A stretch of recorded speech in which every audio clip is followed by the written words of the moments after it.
The minority in Parliament are calling for the Ameri contract to be brought back to the House for scrutinization. This comes in the wake of controversy springing up from the amount involved in the Ameri deal, which has led the Citizen Ghana movement to go to court to demand some explanations to the deal, and which ASAP describes as dubious. Well, we also know that Occupy Ghana, its members are meeting the Prime Minister, Kwabena Donkor, probably to get some answers to the same questions we are asking. So how far will this motion travel? Can it reverse the contract or produce the due diligence we have been asking for? This is today's big story. My name is Aisha Ibrahim.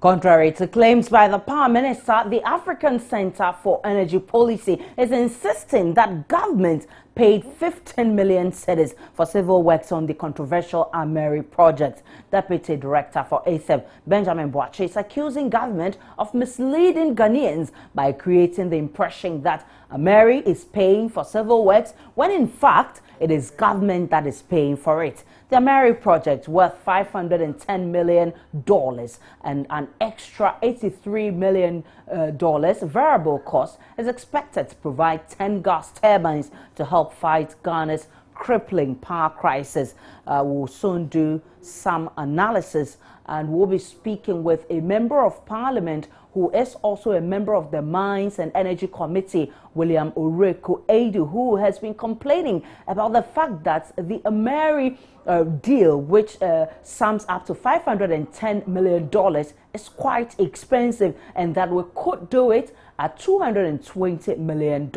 In fact, he's the one filing the motion to recall that document back to Parliament for discussion and probably to get the due diligence Ghanaians have been asking for. We'll also be speaking with ASAP, the Africa Center for Energy Policy, to get more on this revelations. We'll also be speaking with the Occupy Ghana and Citizen Ghana movement, who have gone to court, and get some views on the developments coming up on the Ameri deal. We'll take a short break on today's big story. We'll be back with all these discussions.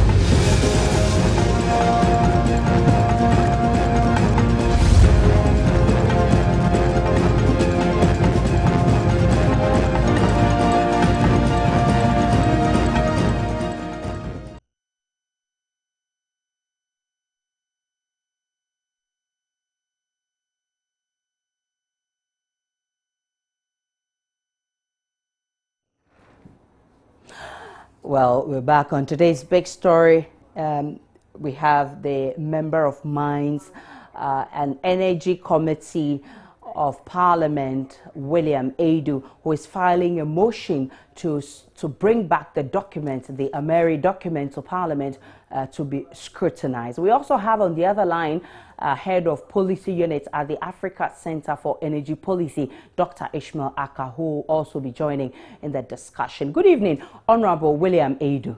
Good evening. So what do you seek to achieve with this motion? Thank you very much, and good evening to your listeners.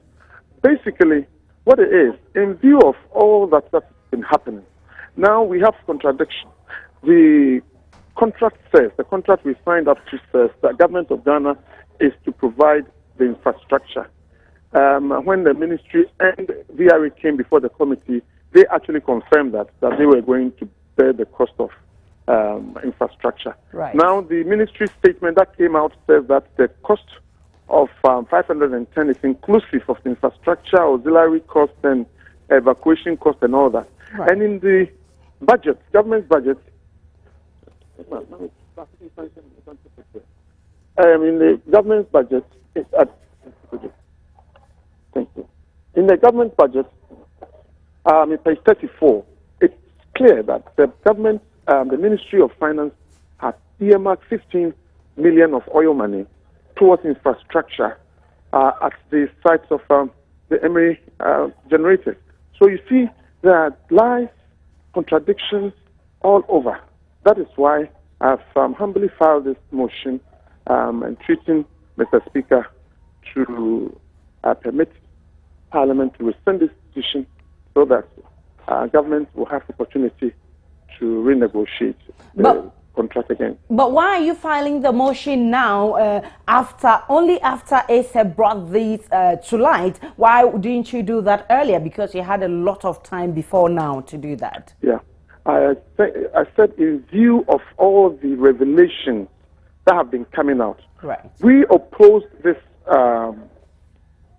agreement right from the dot, that it was too much, the cost was too much. And government gave some reasons why they thought it was the best for us, because of time and because of lack of money to purchase the machines outright from our own resources. Right.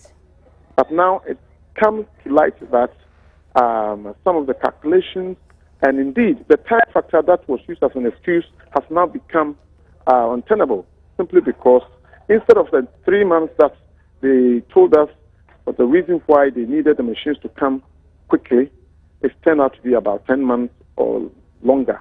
Again, the calculation of this factor called variable costs, it's now been established that the calculation, a very complicated calculation that's normally used at arriving at this figure, has been done wrongly in the agreement. Right. As experts are telling us that it should be around $9.5 million, but it's in the contract at $16.6 million. The contradiction, in fact, the main bone of contention for me is this idea of the ministry now coming out to tell us that the cost of the machinery is inclusive. The 510 million that is being bandied about is inclusive of all the additional costs that I mentioned, when in fact, in the contract itself, it says equipment payment only is $510 million. So who is telling the truth? There are contradictions everywhere.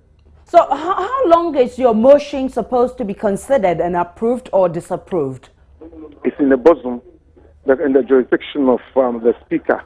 Now that's been filed, I have no control. It's up to the Speaker to tell the whole House whether he will allow that to happen or not. But what does the standing order say about these kind of motions to the Speaker? It's all in the bosom of the Speaker. It's all in the bosom of the Speaker. A member is to file, sign and date it, and then present it to the Speaker via the clerk. And after that, it's in the bosom of the Speaker. If it happens that the project is brought back to Parliament, that's if your motion is approved by the Speaker, how certain are you that the due diligence will be done, since you have argued that because you are a minority, you speak and the majority have their way, but you're still in the minority anyway? Yeah, we are hoping, I personally am hoping that opportunity will come. And now Ghanaians and Parliament and government, in fact, will be given an opportunity to give Ghanaians a better value for money, unlike what transpired, which some of us, we said and we were not listened to.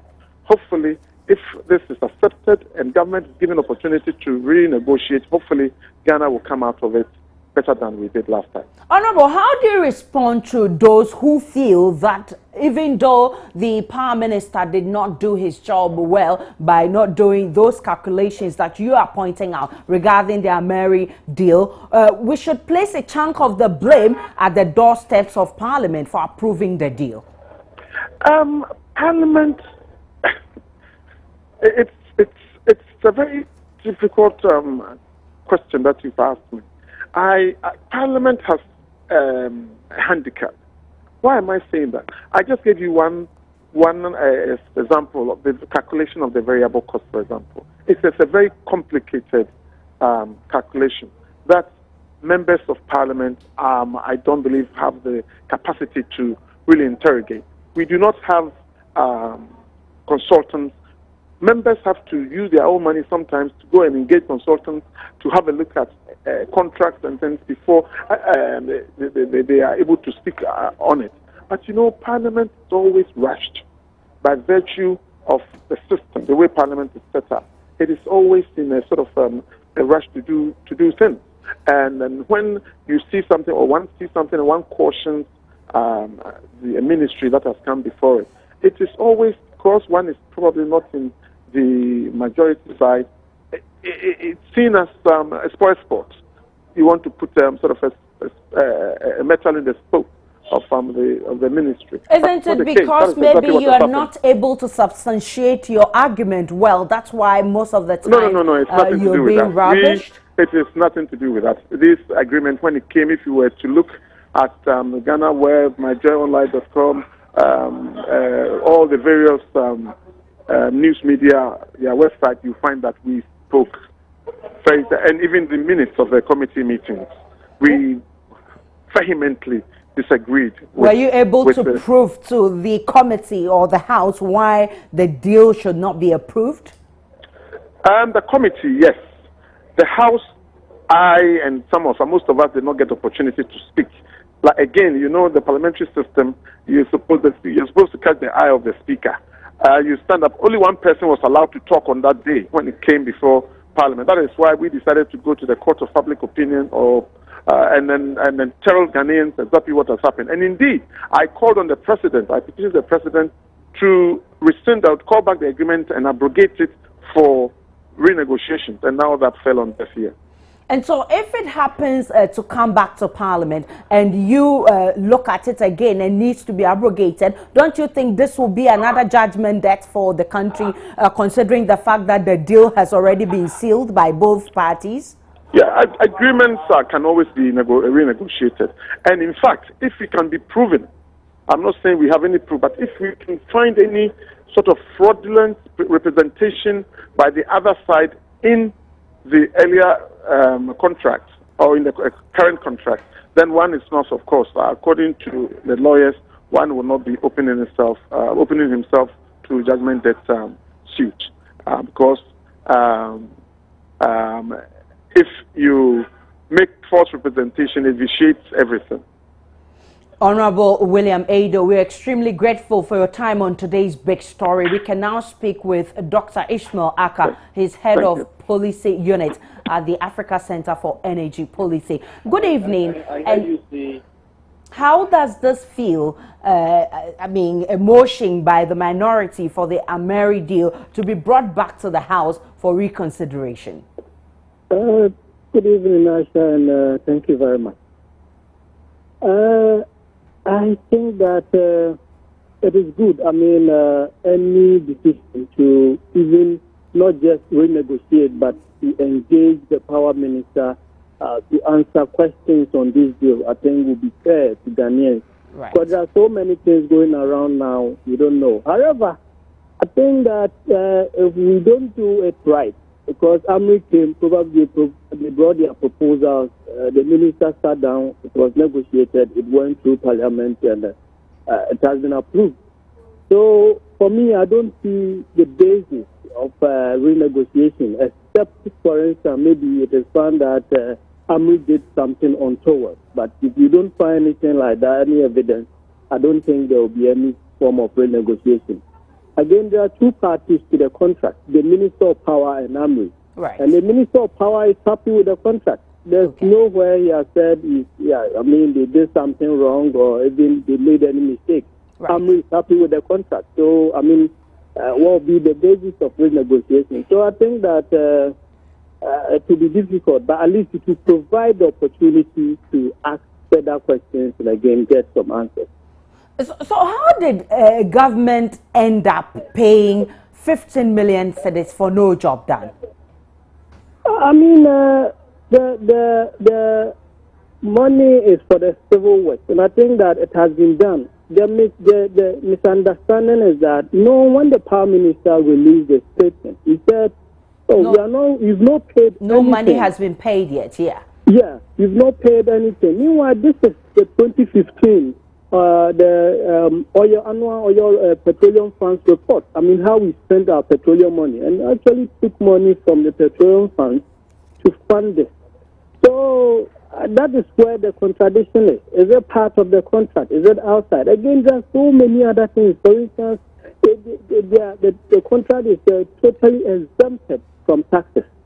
Now we are talking about increasing road tolls. We are talking about increasing electricity tariffs because the government needs money, and we pay such a huge amount to an organization, and we say that we're going to do the civil works, we're going to provide this maintenance with there, and again take the money, don't pay any tax. I mean, it's just unfortunate. It's so much. I don't see how people will turn all this into political. This is like an economic issue, and I think that we should all try, get more answers, understand, and if it will be possible, renegotiate. If it is not, let us learn the lessons so that we don't repeat them. But the Prime Minister, he said that nothing has been paid, and you are now revealing that, in fact, 15 million has been paid already. But the explanation is that this was paid for a certain job done.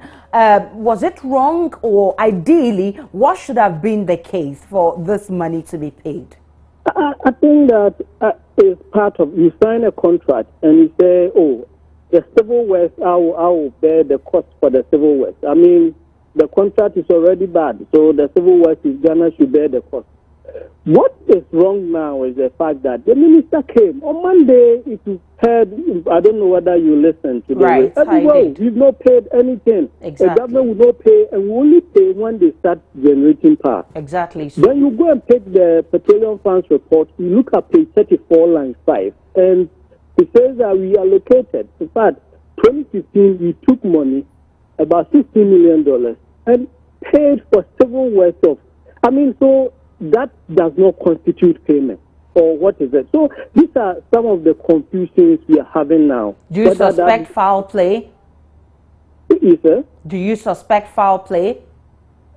I for now, I don't know. For our analysis is actually limited to only the value for money and all those things. But the other things, I think that Parliament and other bodies should be looking at them. How bad is this, Dr. Ishmael Aka? I mean, let's look at this way. I mean, you can go to a company, but we know we want a plant, 250 megawatts. We don't have outside money. And but that one is not true. Because if you say you don't have money, I remember in 2014, the finance minister said, oh, we needed money to pay some government loans. So the stabilization fund was tapped at a certain amount. Now, what it means is that if we had $400 million in the account, we placed the cap around $250 million. The rest, the excess, that is $150 million, was used to fund the loan. So if we needed a badge, if power was very important and we wanted that, I think we could have done something to raise funds. That is one. But let's say we didn't have. There are so many companies that produce these badges. So you write to them, and even at ASAP here, you write to companies, they respond. So I need write to 10 companies. This is what I need. Good for 5 years. I don't have money now. Pay annually. They bring their offers. You sit down with Energy Commission. They are the technical advisors. Then you decide that this one will offer a better deal for Ghana. We didn't do any of these things. How Ameri came, everything in Ghana now is done by sole sourcing. We don't know. Now Ameri goes to Mecca. Mecca goes to GE, gets the badges at 220. Now Mecca is going to operate. They bought the plant. They are going to operate the plant for 5 years. And they say that it will cost them $350 million. Right. So if Ghana, we could have just gone to Mecca. Straight away. Saved about $160 million. For ourselves. We could have just gone to GE. Right. And added operational costs and saved about $210 million. Right. So why did we bring two middlemen in one contract just to buy a generator? Okay. So that is it. Then it come on board. You are providing the fuel for them. Now, if you say you are bringing, you give them the fuel. Ghana Gas is already giving us about 110 million cubic feet. This is shared between TICO and TAPCO. Now you're going to give what we give to the gas we give to TAPCO, to Ameri. It means VRA should find money to buy light crude oil for TAPCO. Where are they going to get it? Then the final one is the fact that apart from all this, they will say that the contract is tax-free. I mean, take the money and don't pay any tax because Ghana, we don't need money. I mean, so these are some of the things I thought we could have Parliament or elsewhere or whoever was part of it could have questioned and Ghana could have been paid. When we raised the letter of credit in April, we gave them 90 days. If you don't bring the budget, the contract could have been abrogated. Now it took more than 6 months for them to do. We didn't do anything. Let them produce now, and Ghana says that, oh, we don't have money, so maybe we pay the next 6 months. They will sue us and take the escrow we provided. So I don't know why you are hungry. All right, yes, we need power. We are hungry. Right. When you get food, somebody say, oh, I'll give you food and slap you. Another person says, I'll give you food and you will go scot-free. The next person say, I'll give you food and give you poison. Then we went to take the person who give us food and give us poison at the same time. And that is a very bad deal for Ghana. This is ridiculous. But in case this motion filed by this member of the committee is approved, and it means that the deal is coming back to Parliament, you have read the contract and you know details of that contract. Is there anywhere where they can do some renegotiation, or it's a deal just gone bad and we have to deal with it? I think that it should be any form of renegotiation according to the contract should be done by a mutual understanding between the parties. And as already indicated, the parties to the contract are signed. I mean, both parties are okay with the contract. So I probably, unless there's some form of, legal order or something from Parliament. I mean, the Power Ministry is okay with the contract. Ameri is okay with the contract. So unless from external force, say Parliament has some laws or some orders to enforce something, I don't think there will be anything good out of it. But as I said, it will provide a very good opportunity to answer all these questions, learn all the lessons so that we don't repeat them.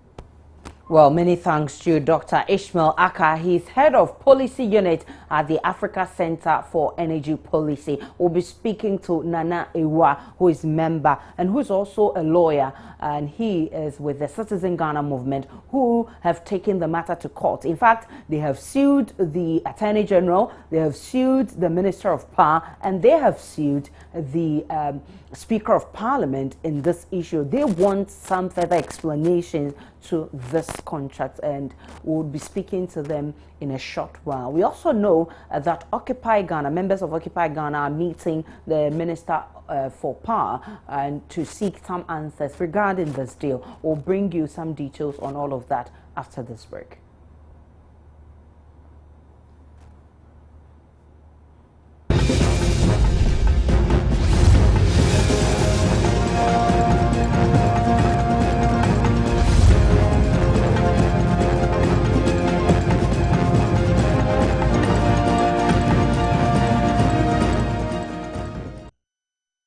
This is today's big story. We can now speak with Sarah Asafo. She is with the Citizen Ghana movement. Good evening. Thanks for joining us. You are suing the Speaker, the Power Minister, and the Attorney General. Does it come to you as a relief, news of minority calling for the document to be brought back to the House, or you feel it won't make any difference? It comes as a relief, but, well, my personal disappointment is that it didn't happen before we had filed this suit. And so if it happens that they are, the document or the motion is approved and the document brought back to the House, will you withdraw your case? Oh, no, we'll pursue it because we would still like to see the document. We are asking, I'm not sure if we are all asking for the identical document. So we will just run the course of our case, and we will follow closely what the minority do as well. Well, many thanks to you, Sarah Asafo. That's all time will allow us. You've been talking about the Ameri deal. A lot of issues are coming up, and the latest is the fact that minority member of Parliament, who is also a member of the Mines and Energy Committee, is filing a motion. He's actually filed that motion to ask for that document to be brought back to Parliament for further scrutinization. My name is Aisha Ibrahim. Many thanks for watching. Good evening.